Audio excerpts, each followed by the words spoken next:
Deconstruction. അപ്പോൾ ഡീകൺസ്ട്രക്ഷനുമായി ബന്ധപ്പെട്ട ഏറ്റവും ഇമ്പോർട്ടൻ്റ് ആയിട്ടുള്ള ഒരു വ്യക്തി എന്ന് പറയുന്നത് Jacques ഡെറിഡയാണ്.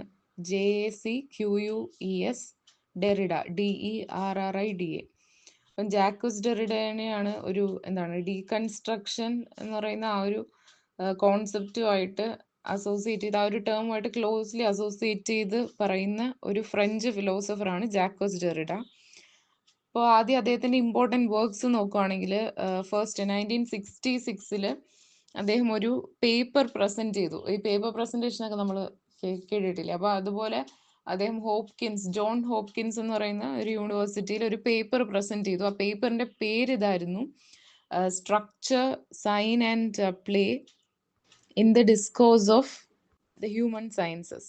Structure, sign and play in the discourse of human sciences എന്നായിരുന്നു ആ ഒരു പേപ്പറിൻ്റെ ടൈറ്റിൽ. 1966 അത് ജോൺ ഹോപ്കിൻസ് യൂണിവേഴ്സിറ്റിയിൽ അത് പബ്ലിഷ് ചെയ്തു. അപ്പം ഈ ഒരു വർക്ക് എന്ന് പറയുന്നത് അദ്ദേഹത്തിൻ്റെ ഒരു പിവറ്റൽ വർക്ക് അല്ലെങ്കിൽ ക്രൂഷ്യൽ സെൻട്രൽ വർക്കായിട്ടാണ് കൺസിഡർ ചെയ്യുന്നത്.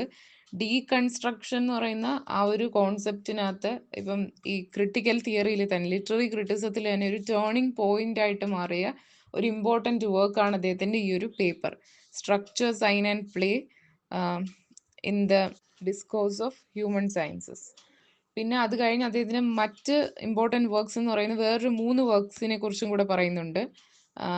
അപ്പം ഫസ്റ്റ് വർക്ക് ഇതാണ്, അതൊരു പേപ്പർ ആയിരുന്നു. രണ്ടാമത്തത് ഓഫ് ഗ്രാമാറ്റോളജി എന്ന് പറയുന്ന ഒരു വർക്ക്, അത് 1967 പബ്ലിഷ് ചെയ്തത്. പിന്നെ തേർഡ് വർക്ക് എന്ന് പറയുന്നത് റൈറ്റിംഗ് ആൻഡ് ഡിഫറൻസ്, അത് 1967 പബ്ലിഷ് ചെയ്തത്. പിന്നെ ഫോർത്ത് വർക്കാണ് മാർജിൻസ് ഓഫ് ഫിലോസഫി എന്ന് പറയുന്നത്, അത് 1972 പബ്ലിഷ് ചെയ്തത്. അപ്പം ഈ 4 വർക്ക്സ് ആണ് അദ്ദേഹത്തിൻ്റെ ഏറ്റവും ഇമ്പോർട്ടൻ്റ് ആയിട്ടുള്ള വർക്ക്സ്. അപ്പോൾ അതിൽ ഫസ്റ്റ് നമ്മൾ പറഞ്ഞല്ലോ, ആ paper structure, sign and play in the discourse of human sciences എന്ന് പറയുന്നത് ഡീകൺസ്ട്രക്ഷനെ കുറിച്ചുള്ള വർക്കാണ്. രണ്ടാമത്തെ അത് 1966. അടുത്തത് പിന്നെ 1967 2 വർക്ക്സ് ഉണ്ട്. ഓഫ് ഗ്രാമാറ്റോളജി 1967, അതെന്ന് പറയുന്നത് അതിൽ മെയിൻലി പറയുന്നത് കോൺസെപ്റ്റ് ഓഫ് ഡിഫറൻസ്. ഇത് ഓരോന്ന്, ഈ ഒരു കോൺസെപ്റ്റ് പിന്നീട് എക്സ്പ്ലെയിൻ ചെയ്ത് ഞാൻ പറയാം. അപ്പോൾ ഇത് ജസ്റ്റ് ബേസിക് ആയിട്ട് പറയുകയാണ്. അപ്പോൾ ഓഫ് ഗ്രാമാറ്റോളജി എന്ന് പറയുന്ന ആ വർക്കിൽ he introduces the concept of difference. DIFFERANC ആണ്. അതൊരു ഫ്രഞ്ച് വേർഡാണ്. നമ്മൾ പറയുമ്പം ഡിഫറൻസ് എന്ന് പറയുന്നത്. അപ്പം ഡിഫറൻസ് എന്ന് പറയുന്ന ആ ഒരു കോൺസെപ്റ്റ് കൊണ്ടുവന്നു. He argues that meaning is always deferred and never fully present. എന്ന് പറഞ്ഞാൽ മീനിങ് എന്ന് പറയുന്നത് സ്റ്റാറ്റിക് അല്ല, അല്ലെങ്കിൽ സ്റ്റേബിൾ അല്ല, എപ്പോഴും ചേഞ്ച് ചെയ്തുകൊണ്ടിരിക്കുന്ന ഒരു സംഭവമാണ് മീനിങ്. മീനിങ് ഫിക്സ്ഡ് അല്ല എന്ന് പറയുന്ന ഒരു കോൺസെപ്റ്റാണ് ഓഫ് ഗ്രാമാറ്റോളജി എന്ന് പറയുന്ന വർക്കിൽ കൊണ്ടുവന്നത്. അപ്പം ദ കോൺസെപ്റ്റ് ഓഫ് ഡിഫറൻസ് ഇവിടെ ഉദ്ദേശിക്കുന്നത് മീനിങ് ഡിഫർ ആവും, അല്ലെങ്കിൽ മീനിങ് എന്ന് പറയുന്നത് ഫിക്സ്ഡ് അല്ല, എപ്പോഴും സബ്ജക്റ്റ് ടു ചേഞ്ച് ആണെന്നാണ്. ഇനി മൂന്നാമത്തെ വർക്കാണ് റൈറ്റിംഗ് ആൻഡ് ഡിഫറൻസ്, അത് 1967 പബ്ലിഷ് ചെയ്തത്. അതിനകത്ത് മെയിൻലി പറയുന്നത് concept of difference and trace. നേരത്തെ പറഞ്ഞ അതേ കോൺസെപ്റ്റാണ് ഡിഫറൻസും, പിന്നെ മറ്റൊരു കോൺസെപ്റ്റാണ് ട്രേസ്, TRACE. അതും പിന്നെ എക്സ്പ്ലെയിൻ ചെയ്ത് പറയാം. അപ്പം ഈ ഒരു കോൺസെപ്റ്റിനെ കുറിച്ചാണ് റൈറ്റിംഗ് ആൻഡ് ഡിഫറൻസ് എന്ന് പറയുന്ന ആ ഒരു വർക്കിൽ പറയുന്നത്, ഡിഫറൻസ് ആൻഡ് ട്രേസ്. അപ്പോൾ ഓഫ് ഗ്രാമാറ്റോളജിയിൽ ഡിഫറൻസിനെ കുറിച്ചാണ്, മീനിങ്ങിൻ്റെ.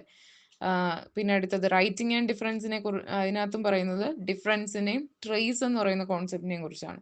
അടുത്ത വർക്കാണ്, നാലാമത്തെ വർക്കാണ് മാർജിൻസ് ഓഫ് ഫിലോസഫി, അത് 1972 പബ്ലിഷ് ചെയ്തത്.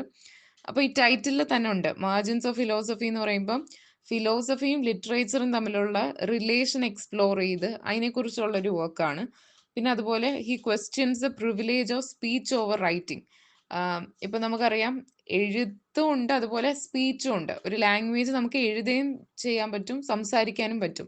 അപ്പം പലപ്പോഴും സ്പീച്ചിനാണ് കൂടുതൽ ഇമ്പോർട്ടൻസ് കൊടുക്കുന്നത് റൈറ്റിങ്ങിനെ കാട്ടിലും.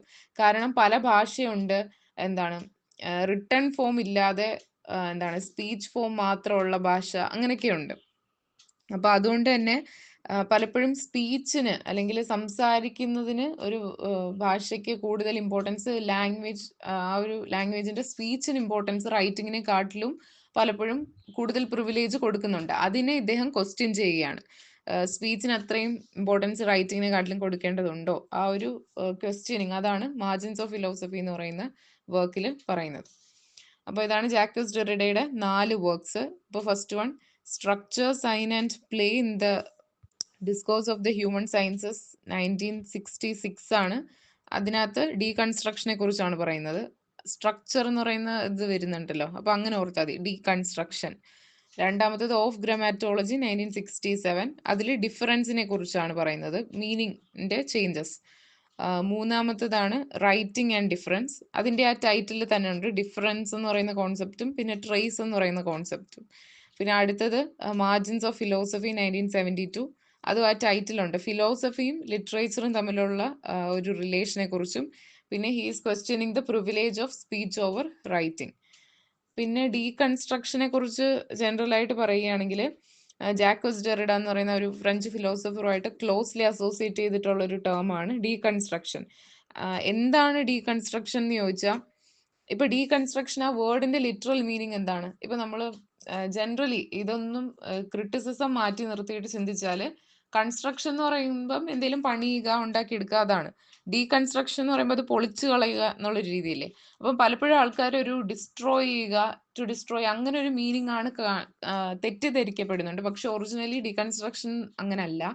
ഡീകൺസ്ട്രക്ഷൻ എന്ന് പറയുന്ന ഒരു വേ ഓഫ് തിങ്കിങ് ആണ്. It represents a way of thinking and interpreting texts that seeks to understand the complexities, contradictions and hidden assumptions within them. എന്ന് പറഞ്ഞാൽ സിമ്പിളായിട്ട് പറഞ്ഞാൽ ഡീകൺസ്ട്രക്ഷൻ എന്ന് പറയുന്ന ഒരു വേ ഓഫ് തിങ്കിങ് ആണ്. നമ്മുടെ ഒരു ടൈപ്പ് ഓഫ് ചിന്താഗതിയാണ്.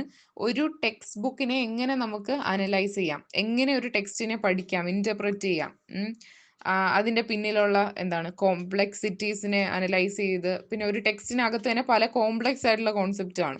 അപ്പോൾ അതിനകത്തുള്ള കോംപ്ലക്സിറ്റീസിനെ അനലൈസ് ചെയ്യുക. പിന്നെ കോൺട്രാഡിക്ഷൻസ് കാണും, രണ്ട് ഡിഫറെൻ്റ് ആയിട്ടുള്ള എന്താണ് ഒപ്പീനിയൻസ് വരുന്ന കോൺട്രാഡിക്ടറി ആയിട്ടുള്ള കാര്യങ്ങൾ കാണും, അതിനെ അനലൈസ് ചെയ്യുക.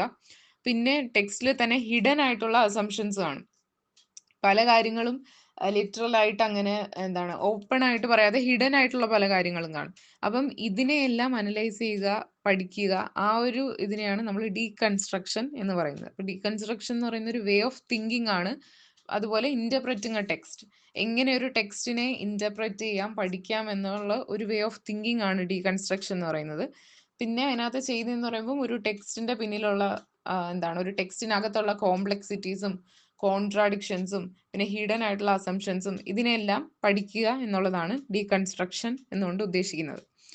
പിന്നെ it is a process of analysing and uncovering the underlying structures of meaning in the text.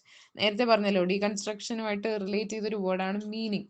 അപ്പോൾ മീനിങ് എന്ന് പറയുന്നത് ഓരോ വർക്കിനകത്തും അതിൻ്റെ അണ്ടർലൈങ് സ്ട്രക്ചേഴ്സിൽ ഓരോ വർക്കിനകത്തും ഹിഡൻ മീനിങ്സ് ഒക്കെ കാണും. അപ്പോൾ അങ്ങനെയുള്ള മീനിങ്സിനെ അനലൈസ് ചെയ്യുക, അതിനെയാണ്. അപ്പൊ പിന്നെ വേറൊരു ഡെഫിനിഷൻ പറയുന്നതെന്ന് പറയുമ്പം it refers to a sort of reconstruction by deconstructing every notion to its base level. അതായത് ഒരു ടെക്സ്റ്റിനെ നമ്മൾ ഇപ്പോൾ ഓൾറെഡി കൺസ്ട്രക്ട് ചെയ്ത് വെച്ചേക്കുന്ന ഒരു വർക്കാണ്, അതിനെ നമ്മൾ എന്താണ് ഈ അഴിച്ചു പണിയുക എന്ന് പറയില്ലേ, അതുപോലെ ഏറ്റവും ബേസിക് ലെവലിലേക്ക് അതിൻ്റെ എല്ലാ കോൺസെപ്റ്റിനെയും നമ്മൾ അഴിച്ചു പണിഞ്ഞ് ഏറ്റവും ബേസിക് ആയിട്ട് കൊണ്ടുവരുന്നു. എന്നിട്ട് ഓരോന്നിനെയും പഠിച്ച് പഠിച്ച് വീണ്ടും റീകൺസ്ട്രക്ട് ചെയ്തെടുക്കുക. ആ ഒരു പ്രോസാണ് സോർട്ട് ഓഫ് റീകൺസ്ട്രക്ഷൻ ബൈ ഡീകൺസ്ട്രക്റ്റിംഗ്. എന്താണ് ഈ അഴിച്ച് പണിഞ്ഞു വെച്ചിട്ട് വീണ്ടും അത് ഓരോന്നിനെ ബേസ് ചെയ്യുന്ന ഒന്നേന്ന് സ്റ്റാർട്ട് ചെയ്ത്, അതാണ്. അപ്പം ഓരോന്നിനെയും ബേസ് തൊട്ടേ പഠിച്ച് വരിക, അതാണ്. ഒരു ടെക്സ്റ്റ് നമ്മൾ അനലൈസ് ചെയ്യാൻ എടുത്താൽ അതിൻ്റെ ഏറ്റവും എന്താണ് ഓരോ കാര്യങ്ങളും അത്ര ഡീറ്റെയിൽ ആയിട്ട് പഠിച്ച് അനലൈസ് ചെയ്ത് അതിനകത്ത് ഹിഡൻ ആയിട്ടുള്ള സംഭവങ്ങൾ ഉണ്ടെങ്കിൽ പോലും അതും അനലൈസ് ചെയ്ത്, അപ്പം ഏറ്റവും അതിൻ്റെ ബേസിക്, ഇപ്പോൾ നമ്മളൊരു ബിൽഡിംഗ് എടുത്താൽ അതിനാദ്യം ഒരു എന്താണ് ഒരു ഫ്രെയിം വർക്ക് കാണത്തില്ലേ, അപ്പൊ അതുപോലെ തന്നെ അതിൽ നിന്നാണ് പിന്നെ ബാക്കിയെല്ലാം ഒരു പ്ലാൻ ഒക്കെ ഉണ്ടാക്കിയിട്ട് അങ്ങനെ. അതുപോലെ തന്നെ ഒരു ടെക്സ്റ്റ് എന്ന് പറയുമ്പോൾ ഒരു ഫുള്ളി ഫോംഡ് ആയിട്ടുള്ള രീതിയിലാണ് നമ്മുടെ മുമ്പിൽ വരുന്നത്. പക്ഷെ അതല്ല, അതിന് പിന്നിലുള്ള ഫ്രെയിം വർക്ക്, അതിന്റെ ആ ബേസിക് സംഭവങ്ങൾ, അതിൽ നിന്നും നമ്മളെല്ലാം ഇത് പിന്നോട്ട് പിന്നോട്ട് പോയിട്ട് അതിന്റെ ബേസ് എവിടെ നിന്നാണ് സ്റ്റാർട്ട് ചെയ്യുന്നത്, ആ ഒരു ബേസിൽ നിന്നും അതിനകത്ത് പറഞ്ഞിട്ടുള്ള എല്ലാ കാര്യങ്ങളെയും അനലൈസ് ചെയ്യുന്നു. അതിനകത്ത് എന്തെങ്കിലും ഹിഡൻ മീനിങ് ഉണ്ടെങ്കിൽ അത്, പിന്നെ അതുപോലെ കോംപ്ലക്സിറ്റീസ് എന്തെങ്കിലും ഉണ്ടെങ്കിൽ അതിനെക്കുറിച്ച് പഠിക്കുന്നു, പിന്നെ അതിനകത്തുള്ള കോൺട്രാഡിക്ഷൻസിനെ കുറിച്ച് പഠിക്കുന്നു. അപ്പൊ അങ്ങനെ അതാണ് ഡീകൺസ്ട്രക്ഷൻ എന്ന് പറയുന്നത്. പിന്നെ ഡീകൺസ്ട്രക്ഷനിൽ പറയുന്ന മറ്റൊരു ഇമ്പോർട്ടൻറ്റ് പോയിന്റ് എന്ന് പറയുമ്പോൾ നേരത്തെ പറഞ്ഞ വർക്ക്സിലൊക്കെ പറയുന്ന പോലെയാണ് മീനിങ്.